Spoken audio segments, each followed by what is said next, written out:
referirme del trabajo y, bueno, por encargo del doctor Palma, vamos a revisar acá el tema de bioquímica que corresponde para la sesión de ahora, que es carbohidratos y las vías metabólicas, ¿no? Sobre todo vamos a hablar del ciclo de Krebs, ¿no? En esta presentación vamos a revisar los puntos más importantes y vamos a tener en consideración sobre todo en las cuestiones básicas, y vamos a ir construyendo después la secuencia de eventos que nos van a poder facilitar después los procesos metabólicos, las enzimas que intervienen y la utilidad clínica, sobre todo, ¿ya? Vamos a ir avanzando. Primero que nada, para hablar del metabolismo de los carbohidratos, no necesitan anotar porque después se los comparto porque está en Evernote y se los comparto libremente. Antes de hablar del metabolismo de los carbohidratos, tenemos que hablar de las moléculas más pequeñas, los monómeros, ¿no? Entonces, primero hay que hablar de estos componentes, de estas estructuras que tienen 3 carbonos, que se van a llamar triosas, y las triosas van a ser de 2 tipos, ¿no? O tienen un grupo aldehído o tienen un grupo ceto, ¿no? Entonces, para poder usar esto, o tienen un grupo aldehído o tienen un grupo ceto, ¿no? Entonces, este es el grupo, ¿no es cierto? ¿Ya? Y acá es el grupo ceto. El grupo ceto generalmente, por lo que tiene este doble enlace, y para completar la tetravalencia, ¿recuerdan de la propiedad de los enlaces covalentes de la química orgánica? Tiene que ser tetravalente, ¿no es cierto? Entonces va a quedar en este carbono necesariamente no en uno de los extremos, como en este de acá, ¿ya? Entonces acá tenemos el gliceraldehído y la dihidroxiacetona. Entonces, ¿los dos grupos cuáles serán? El grupo aldehído y el grupo ceto, ¿ya? Eso es lo que nos estamos grabando. Ahora, esta estructura puede seguir creciendo y puede tener más carbonos, ¿no? Entonces, a los que tienen grupo aldehído le vamos a llamar aldosas, y los que tienen grupo ceto le vamos a llamar cetosas, ¿no es cierto? Ese es el carbono, y conforme va creciendo la cadena vemos de que se completa todo con hidrógenos y con hidroxilos, ¿no? Va a ir creciendo tetrosas, pentosas, y vamos a hablar ahora de lo que es un poco después la isomería, ¿no? Porque en base a este carbono que se llama carbono quiral, va a poder verse como una imagen especular y va a poder desviar la luz hacia un lado, ¿no? Entonces vamos a tener enantiómeros, ¿no? Acá tenemos el grupo de las aldosas. Los más importantes son la glucosa y la galactosa. Siempre son preguntas de exámenes bueno, he sacado de salud y de ENAM sobre todo, ¿ya? Glucosa y galactosa. Y de la fructosa decimos que es una cetosa, ¿ya? O sea, ¿cuál de todas es una cetosa? Te ponen todos los disacáridos o una fructosa, ¿no? Ahora, vamos a ver ahora los enantiómeros, ¿no? Las imágenes especulares. Puede ser L o puede ser D, ¿no es cierto? L gliceraldehído o D gliceraldehído, dependiendo si desvía la luz derecha o izquierda, ¿no? La isomería óptica tiene siempre un carbono asimétrico o carbono quiral, esa es la condición, ¿ya? Y hay enzimas que se han ido desarrollando en función de estos isómeros, ¿no? Entonces, vamos a tener azúcares que son los isómeros D, que van a ser la base del metabolismo. Ahora, ¿por qué son importantes estos isómeros? Primero porque nosotros trabajamos con D-glucosa, no trabajamos con L-glucosa. Entonces, la D-glucosa es la que sí se puede almacenar. Ya, la L-glucosa es la que no se puede almacenar. Entonces, por ejemplo, para cuando tenemos fármacos, ahora mucho se emplea, por ejemplo, ya no la muestra racémica, sino los preparados de enantiómeros en base a isómeros, pues, ¿no? En base a isómeros L, para que no, digamos, para que no tengan tantas interacciones, ¿no? ¿Por qué? Porque si usan el otro isómero, también atacaría pues a las moléculas propias, ¿no? Entonces se emplea bastante ahora, por ejemplo, el deslanzoprazol, por ejemplo, ¿no? Acá tenemos el gliceraldehído y que tiene el carbono asimétrico, y también tenemos las cetosas que presentan el carbono asimétrico, ¿no? Y veamos acá que las cetosas recién van a tener carbonos asimétricos a partir de 4 carbonos, ¿no? A partir de 4 carbonos, porque cuando son la molécula inicial siempre quedaba en el mismo sitio, ¿no? A partir de 4 carbonos recién es carbono asimétrico, no a partir de 3. Acá tenemos el concepto de epímero, ¿no? Entonces, ¿qué son epímeros? Son dos azúcares que tienen la misma forma y el mismo número de átomos. Lo único que le va a cambiar es la posición del OH, ¿no? Entonces, dependiendo de dónde está el OH, la enzima epimerasa puede transformar uno de estos azúcares en el otro, y tenemos, por ejemplo, la epimerasa del hígado que va a transformar la D-galactosa en D-glucosa, ¿no? Acá tenemos la estructura la fórmula desarrollada y la fórmula ya como configuración espacial, ¿no? A esto se llaman anómeros. ¿Por qué se llaman anómeros? Porque vamos a hablar de una nomenclatura en base al OH, del carbono 1. Si está para arriba se llama alfa, si está para abajo se llama beta, ¿ya? Entonces, acá tenemos un enlace. Primero que nada hay que mencionar el enlace con este oxígeno, muy parecido al grupo ceto, por eso se llama hemiacetálico, ¿no? Y tiene que ver el carbono funcional y el penúltimo carbono de la cadena. Eso es, por lo general, una regla, ¿no? Además, como dijimos, acordarnos para las preguntas, ¿cuál es la clave para los anómeros? Si es para arriba alfa o si es para abajo beta, ¿no? Entonces, la glucosa, la fórmula global de la glucosa es 6H12O6, y todos los disacáridos o todos los azúcares de 6 carbonos tienen la misma fórmula global, pero en la fórmula estructural cambia, pues, ¿no? Y se tiende a formar en esa forma de un hexágono. ¿No?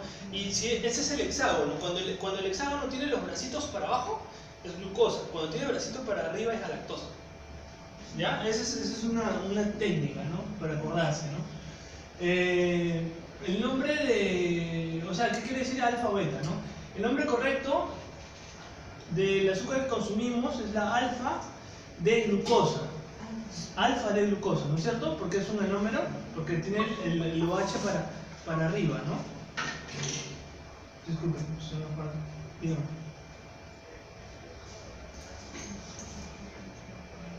No, ahorita no, estoy ocupado, ¿ya? Pues, ahorita no, estoy ocupado, que venga después. No, sí. Lo digamos muy rápido.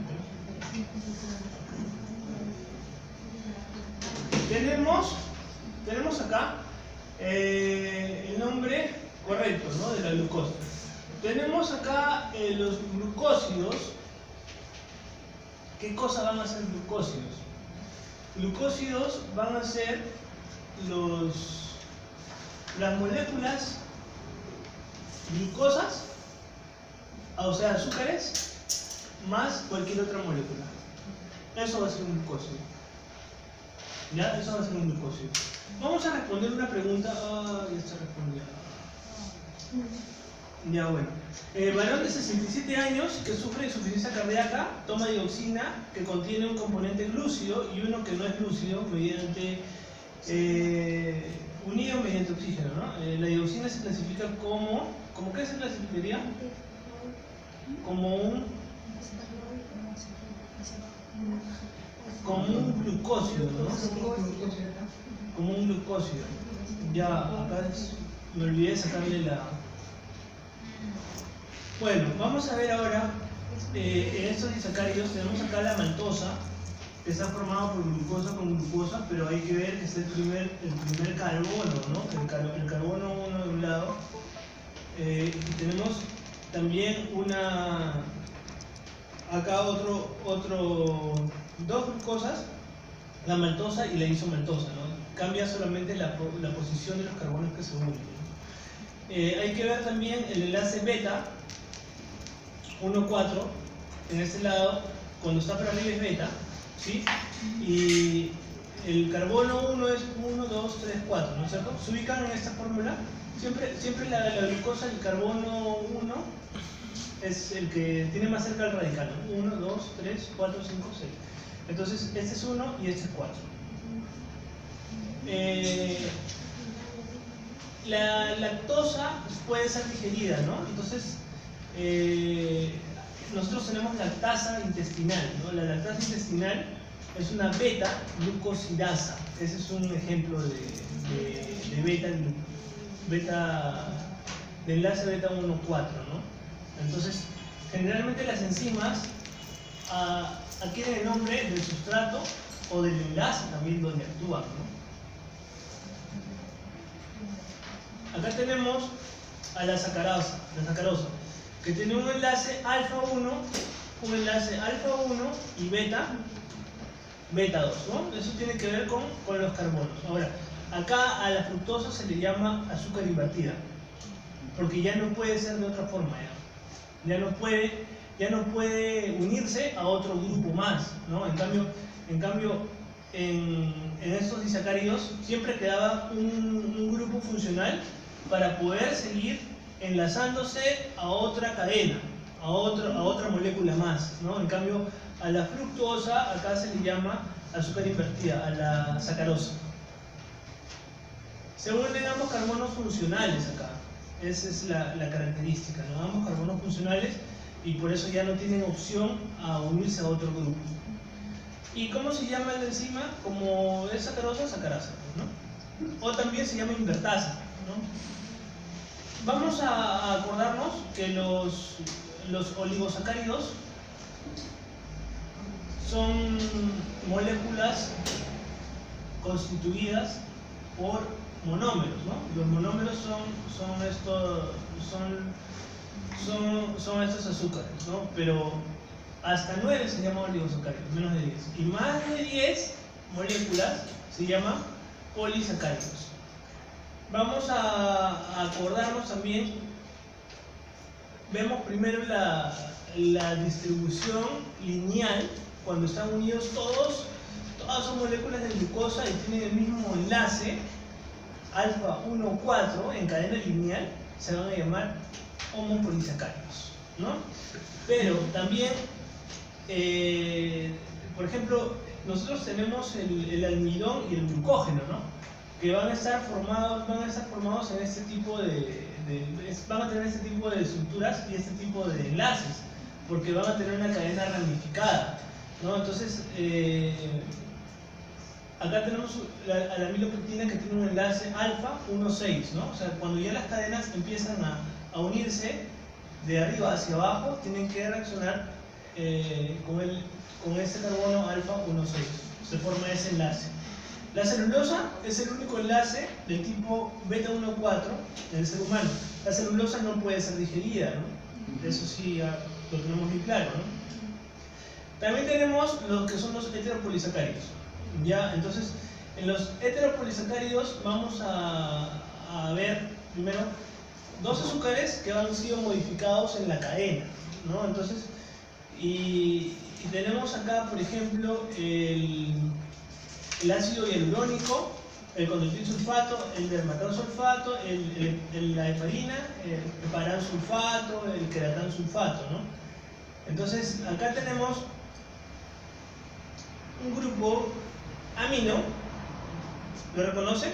¿Sí? NH2, amino, que está en los aminoácidos, y el grupo carboxilo, ¿no es cierto? Ya, entonces, vamos a tener, cuando es amino, se va a llamar glucosaminos, ¿ya? Y cuando tienen carboxilo es un ácido, ¿no es cierto? Entonces se van a llamar ácidos glucurónicos, ¿no? Entonces, ¿y qué reacciones se forman acá de glucuronización, ¿no es cierto? Ya, ahora, esta es una tabla solamente para que veamos algunos efectos enzimáticos. No me interesa aprenderme esto porque no es rentable, pero sí más o menos ver que hay como 9 tipos de enzimas y que tienen un déficit, ¿no es cierto? Y ese déficit ocasiona pues un tipo de enfermedad, y todo eso está localizado, la alteración ya sea por falta de producción o por disminución de la producción, o porque no se produce por disminución de la producción en un gen, ¿no es cierto? Más o menos a esas enfermedades, todas estas se les llaman mucopolisacaridosis. ¿Ya? Entonces, ¿ya sabíamos lo que era un mucopolisacárido? Sí. Ya, entonces, como al trastorno se le llama mucopolisacaridosis, el problema enzimático, ¿ya? Vamos a ver ahora sí, creo que no está marcada. Los mucopolisacáridos son causadas por deficiencia de enzimas implicadas en la degradación de ¿qué? ¿Ah? A ver, ya lo hemos revisado, ¿no es cierto? Ya, entonces la clave es glucosaminoglicano, ¿no es cierto?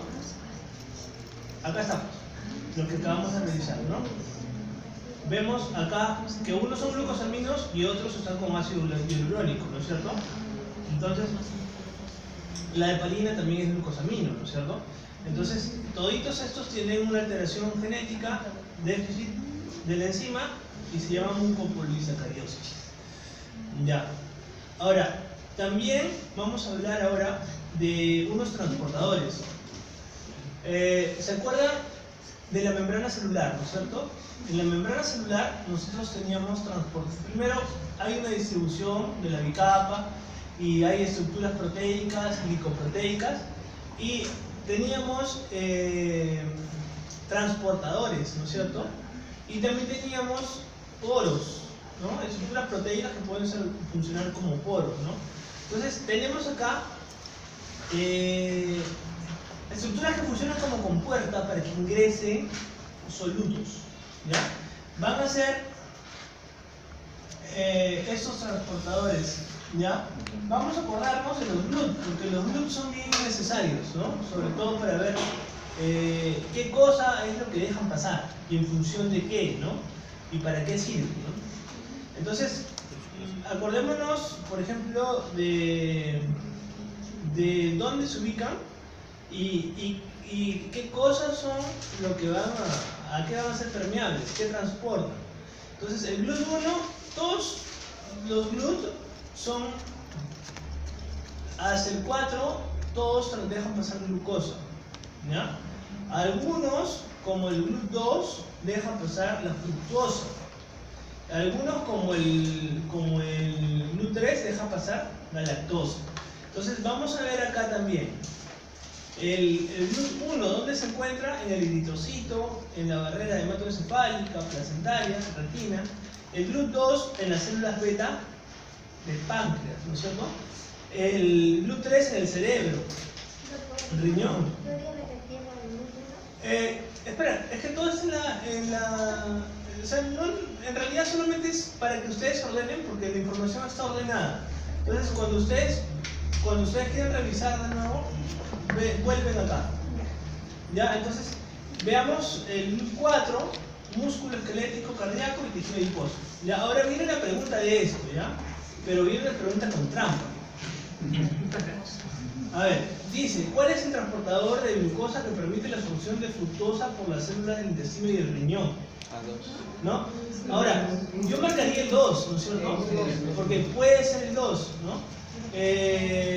Pero en realidad acá la respuesta es doble. Esta pregunta la he copiado tal cual salió de salud, ¿ya? A veces también hay preguntas así. Y la respuesta es el GLUT 5, ¿ya? ¿Ya? ¿Pero por qué? Porque esa era la explicación. Hay transportadores de azúcares de clase 1, 2 y 3.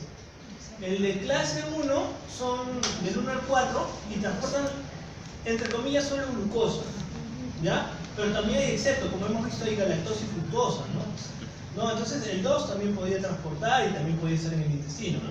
Pero si me ponen entre el 5 y el 2, tendríamos que haber marcado el 5, que es la que es exclusiva para fructosa.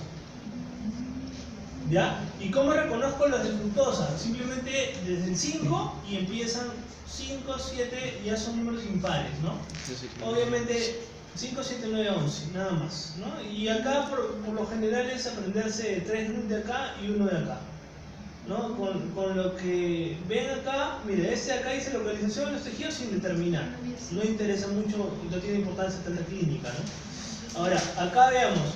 El GLUT 2 sí, porque está en las células beta, ¿no es cierto? Y está en el intestino. O sea, es importante recordarlo. El GLUT 3, el GLUT 4, ¿no? Y el GLUT 1 porque está en los eritrocitos, ¿no? Entonces, y hay que ver cuál es la función, ¿no? Entonces, acá vemos la importancia clínica, ¿no? El GLUT 5, hay que acordarnos dónde están los GLUT en la membrana, ¿no es cierto? En las membranas del epitelio intestinal. También en espermatozoides, en endotelio, músculo adipocito, músculo, riñón y cerebro. Vamos a ver un caso clínico de un paciente obeso que sale de la cama 3 veces cada noche para orinar. Siempre tiene sed y come con mayor frecuencia, ¿no? Entonces cumple con las 3 P, ¿no? Polipsia, poliuria y polifagia para la diabetes, ¿no es cierto? Se diagnostica diabetes mellitus, pero bueno, todavía no empieza la pregunta, ¿sí o no? La pregunta dice que tiene resistencia a la insulina. Ahora, dice, se trata de un transportador de glucosa. ¿Qué tejidos son los más afectados?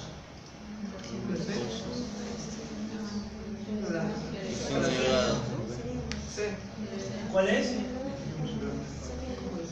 Claro, el tejido, acá está, tejido muscular, tiene que ser muscular, claro. Ahora, hay que acordarnos que el tejido cerebral consume de primera mano glucosa, pero también cuando esté en ayuno prolongado, también puede consumir hasta los cuerpos cetónicos, ¿no? O sea, puede elaborar a través de otras moléculas, pero ya cuando está en un estado de ayuno prolongado, o sea, todavía puede.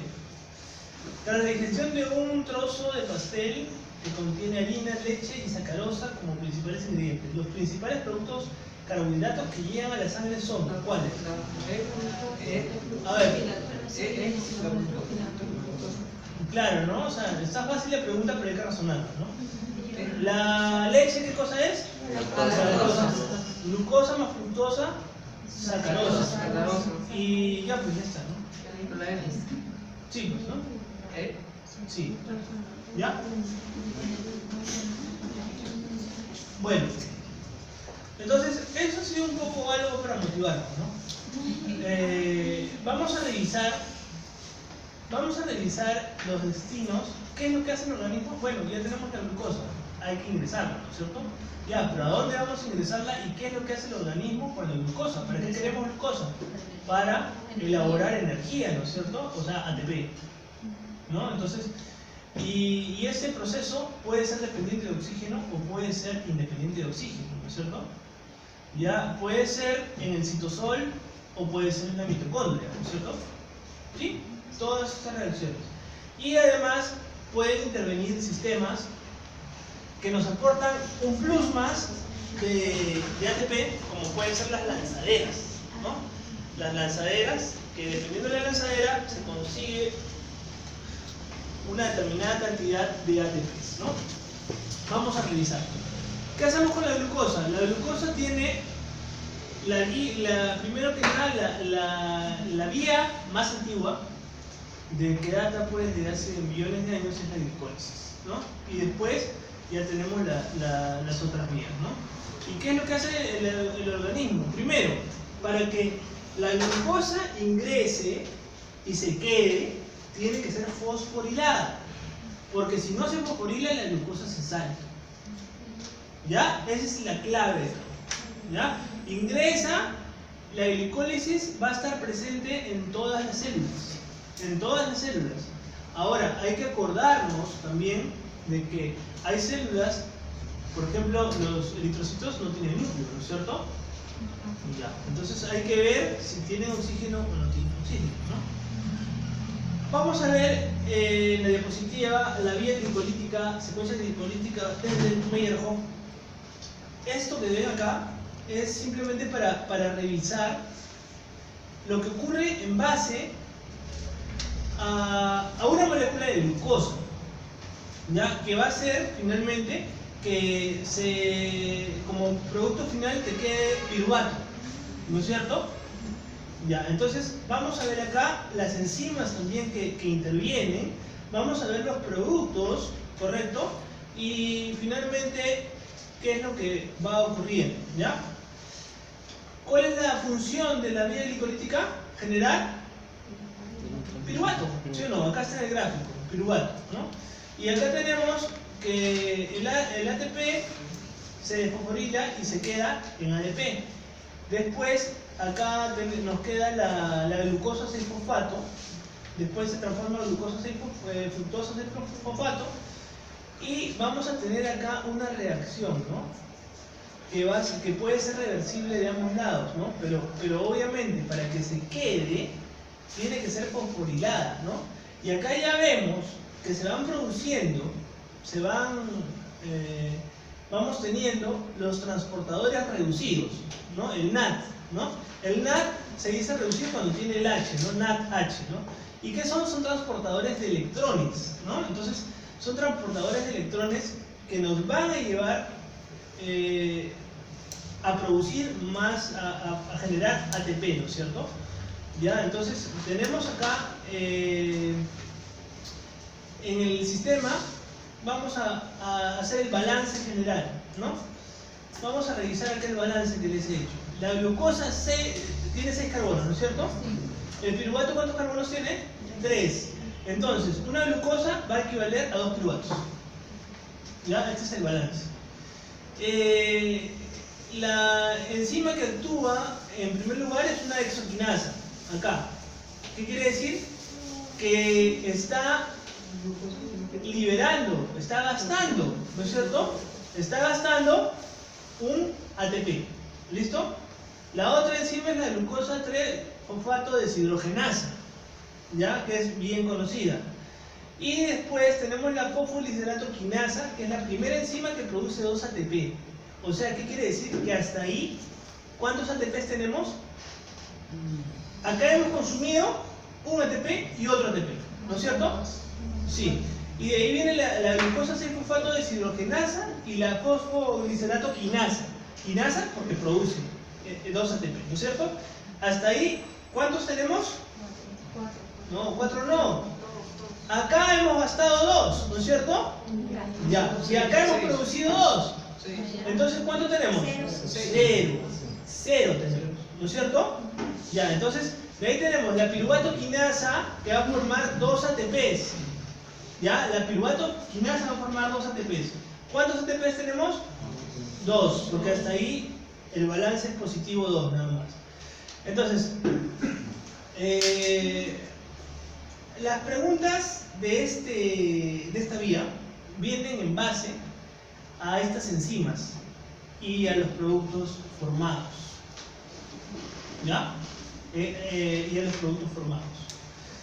Primero, si me preguntan qué es glicólisis, ¿qué dirían? Es la lisis de la glucosa, pero operativamente produce 2 piruvatos, 2 ATP y un NADH, o sea, un NAD reducido, ¿no es cierto? No se puede. Uy.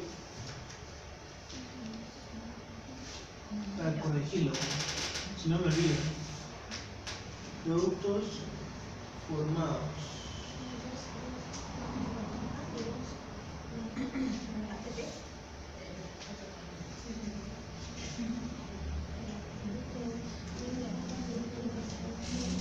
Listo, volvemos al punto.